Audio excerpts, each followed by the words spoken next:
When I first started thinking about what I wanted to use for my cultural plunge, I was really at a loss. I wanted to pick something that was going to have meaning to me. So I started thinking, and back in the spring, my grandpa had a stroke, and he recently was released from the hospital into a rehab nursing home. So I decided I would look into the life of the elderly that live in nursing homes. So, because of my grandpa, I chose that because I felt like I could use it to understand him, and I would be able to apply it to my classroom as well.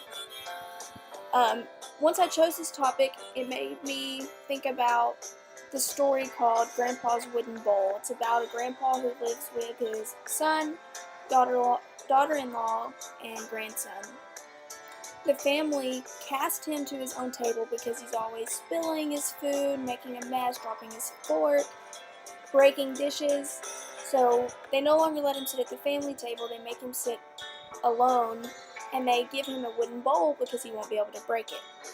Later in the story, the grandson tells his parents that he's going to carve them a wooden bowl for when they get old.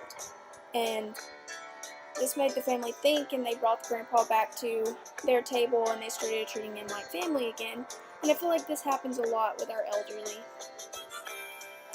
Um, if we look at the graph, we can see that not everyone in a nursing home is elderly.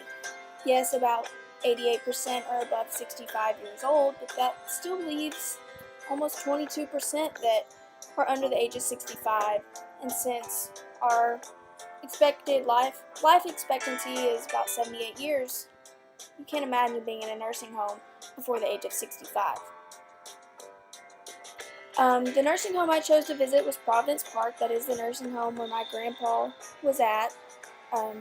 My grandma went every single day after work and sat with him while he ate dinner, went with him back to his room, made sure he was ready to go to bed before she left and went home.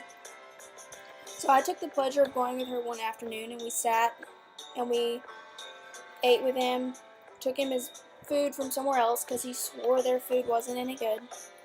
But it wasn't my grandpa that I kept my eyes on the whole time. There was an older lady with Parkinson's, severe Parkinson's. She sat at a table by herself. She didn't have any family there. And there were only 3 or 4 staff members working the cafeteria. And so if the resident wasn't able to get their own water, they had to wait for somebody to come around with a pitcher. And this old lady sat there holding her cup, not up high, but off the table, and just shaking for, 10 minutes. After 10 minutes, we couldn't take it any longer. We got up, we went and got her cup, we got her water, and brought it back to her. Every time that I was there, she ordered soup, because that was the only thing she could reasonably feed herself. So, in her soup, she always wanted to put crackers. She would sit there for 30 minutes trying to open her package with 2 crackers in it because her shaking was so severe that she couldn't open it. But there wasn't enough staff members to go around and see this.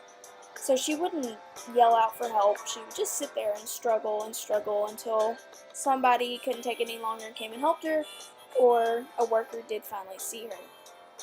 So that was very painful for me to watch. Somebody struggling with something so mundane. Okay, before I went, I looked at the website because, we had looked at it before we sent my grandpa there, and they talked about all these activities they offered. They had board games and singers, and they went on outings, and they watched movies. But while you were there, they really only had about 2 activities a day. They posted a schedule in each of the residents' rooms, but they never came through saying, hey, the singer will be on in 10 minutes, don't forget to come to the lounge. So these are older people, their memory is not that great, so they would definitely forget. But you also saw a lot of residents sitting alone. That was very painful. They would just sit in their wheelchairs outside their rooms, staring into space, and it just made your heart hurt.